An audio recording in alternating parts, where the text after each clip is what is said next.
매일 성경 묵상 나눔입니다. 마태복음 10장 34절에서 42절을 묵상합니다. 오늘은 2월 13일 월요일입니다. 본문을 읽습니다. 내가 세상에 화평을 주러 온 줄로 생각하지 말라. 화평이 아니요 검을 주러 왔노라. 내가 온 것은 사람이 그 아버지와 딸이 어머니와 며느리가 시어머니와 불화하게 하려 함이니 사람의 원수가 자기 집안의 식구리라.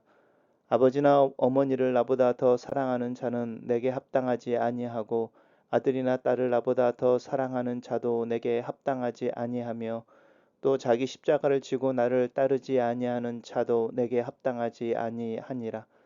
자기 목숨을 얻는 자는 잃을 것이요 나를 위하여 자기 목숨을 잃는 자는 얻으리라. 너희를 영접하는 자는 나를 영접하는 것이요 나를 영접하는 자는 나를 보내신 이를 영접하는 것이니라. 선지자의 이름으로 선지자를 영접하는 자는 선지자의 상을 받을 것이요 의인의 이름으로 의인을 영접하는 자는 의인의 상을 받을 것이요 또 누구든지 제자의 이름으로 이 작은 자 중 하나에게 냉수 한 그릇이라도 주는 자는 내가 진실로 너희에게 이르노니 그 사람이 결단코 상을 잃지 아니하리라 하시니라. 오늘의 본문은 세 개의 단락으로 나눠져 있습니다. 첫 번째 단락입니다. 내가 화평을 주러 온 줄로 생각하지 말라. 화평이 아니고 검을 주러 왔다. 이렇게 말씀하십니다. 예수님이 태어나셔서 8일이 되셨을 때에 예루살렘 성전에 할례를 드리고 헌화식을 하기 위해 올라갔을 때 시몬이라고 하는 노 선지자가 예수님 아기 예수를 안고 마리아에게 말을 했을 때 그 말의 내용 또한 비슷한 내용이었습니다. 이 아이가 사람들의 마음을 드러내고 또 이 아이로 인하여 어려움과 또 난임이 있을 것이다. 이런 이야기가 있었는데 그것과 관련되어지는 부분입니다. 예수님께서 왜 화평이 아니라 검이라고 하고 또 가족들이죠. 특별히 그 사람 그 아버지와 딸이 아들이 아버지와 딸이 어머니와 며느리와 시어머니가 불화한다라고 하는 부분들, 사람의 원수가 자기의 식구다라고 하는 부분은 평안했던 집안이 예수를 믿는 이들로 인하여 또 예수를 믿기 시작한 가족으로 인하여 이제 어려움이 생길 것에 대한 이야기하는데 이 어려움은 고난 이런 거라기보다는 예수를 믿는 사람의 삶 속에서 일어나는 우선순위의 변화 그리고 그 변화를 인정하지 못하는 주변에 있는 사람들과의 갈등 이런 거를 암시하고 있다고 할 수 있습니다. 단락을 요약해 보겠습니다. 나는 세상에 화평이 아니라 검을 주러 왔다. 이렇게 정리했습니다. 두 번째 단락은 이제 그 왜 검을 주셨는지에 대한 이야기를 하는 거죠. 더 사랑한다는 겁니다. 아버지나 어머니를 나보다 더 사랑하느냐라고 하는 부분이죠.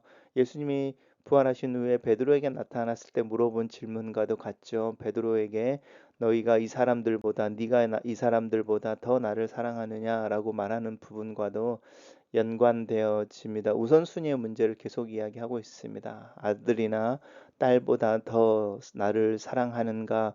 부모인 저나 또 함께 말씀을 나눈 이들에게 주님이 물어보시는 질문처럼 여겨지기도 합니다.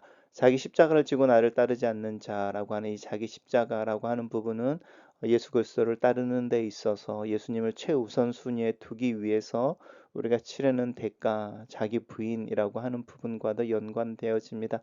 자기 목숨을 얻는 자는 잃을 것이고 나를 위하여 자기 목숨을 잃는 자는 얻으리라 라고 말씀하시면서 계속적으로 우리가 예수를 그리스도라 고백할 때에 우리의 삶 속에서 예수 그리스도가 최우선 또 우선순위에 놓여야 함에 대해서 이야기하고 있습니다.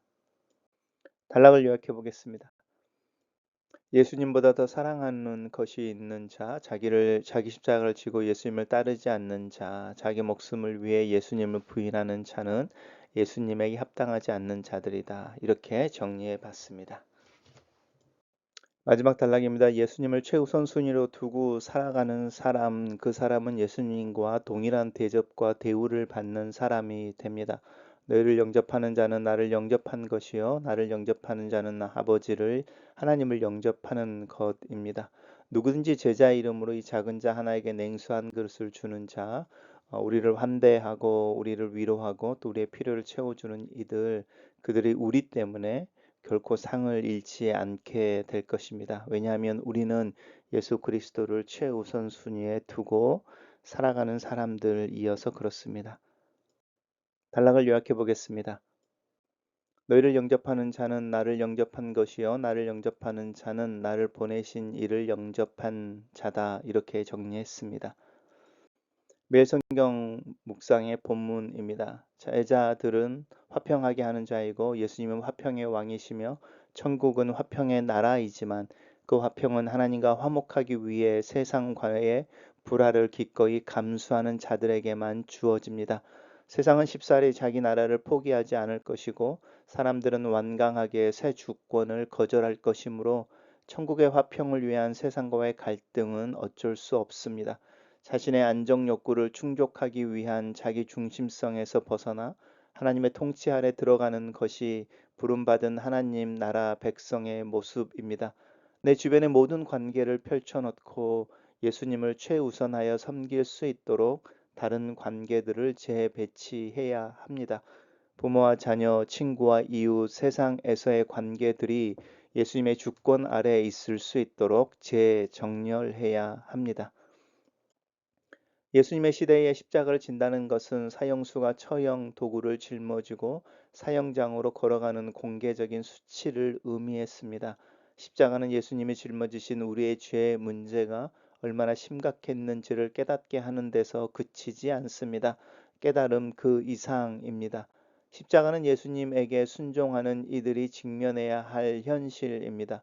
용서를 가져다 주는 토템이 아니라 목숨을 건사하는 일도 주께 순종하는 것보다 중요하지 않게 여기는 제자의 삶 그 자체를 의미합니다.